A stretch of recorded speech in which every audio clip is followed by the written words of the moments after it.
I feel like this is just so right up my alley to be interviewing you, but I feel like we do this at the dinner table anyways, so we might as well put it online. This is like a nice dinner chat. Yeah. So we usually do have your Spade and Sparrows right here. That's true. What point were you in your career and your journey when you decided to make the quit out of corporate America? All right. Well, I'm like, were you thinking about it? Were you planning it? Well, here, my answer is going to be a question to you because this is what's in the book. When you left your job, how did you leave your job to go on The Bachelorette? Me? Yeah. I said, see ya, wouldn't want to be ya. So you just quit your job? Well, I wasn't a real career woman at the time. I was serving at a restaurant and training other servers on how to work at a restaurant. So, all right. Well, this is why I asked this though, because this is a story I didn't know, and I think it's a story most people don't think about. Like, you have 31 people from all different walks of life and professions that are leaving for up to 3 months. So in the book, I have the full memo that got approved by. It ended up being the president of the bank to let me go on the show. So I went on the show, and when I came back from the show, I knew that there were going to be next professional steps for me. And even when I made my last move from New York to Seattle, I knew I wasn't happy or satisfied with where I am. And I talk about some of my lowest lows in this book during that process. But as you know, what kind of forged everything was the podcast, the confession. And so when that confession came out, I got put in this ultimatum: either restart your career here, no podcast, no media, no nothing, no side hustle at the bank, or go restart it outside of the bank. And I chose to restart it outside of the bank and created a company, Restart, to help other people refine their little career. Context for everybody about confession. This is the time. I always have confessions on my podcast, Off the Vine, where somebody needs to tell me a deep, dark secret, or I tell one, and usually it goes a little too far, where we overshare, as we do on my podcast. And we were sharing a story about being intimate, and it went into, clickbait for some headlines, which we get.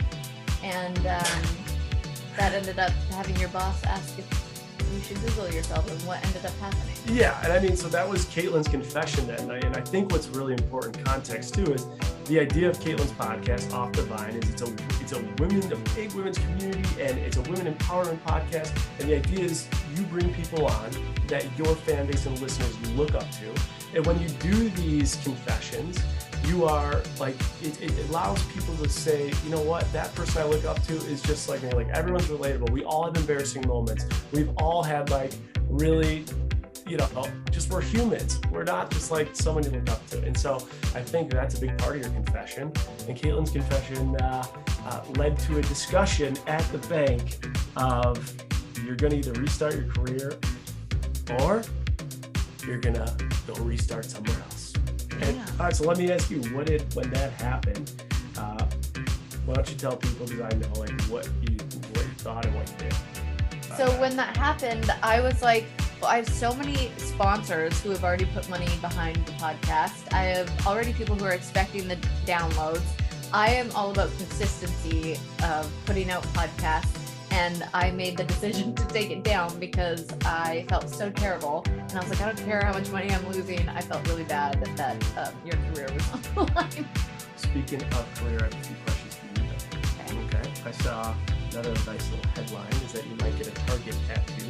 Something we often talk about at the dinner table is updates, and that's one I didn't know about. But they're saying online, they're saying if you can get Target to carry Spade and Sparrows, you're gonna get a Target tattoo. Is this true? This is true. This is true. I can confirm. Where are you gonna get this tattoo? Right on my butt. No, you're not. No, I'm not gonna get on my butt. Well, where else are you gonna get a Target tattoo? Right here. On a serious note, you land the contract right now, Spade and Sparrows Target. What are you doing? I am so committed to my brand. I have Spades and Sparrows tattooed on me. I have a spade here. I have sparrows here.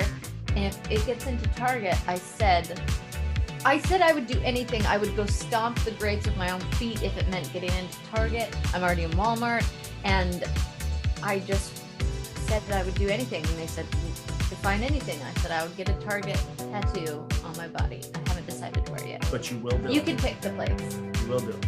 Yes, I will. All right, there you go. You heard it. Spoiler alert. If this sells well, I will not be doing anything with this book tattooed on my body. I just have no interest. You're not in corporate America anymore. You can rock tattoos anywhere. I can write my own story. It's not being written. I got another question for you. You got a nice scrunchie in.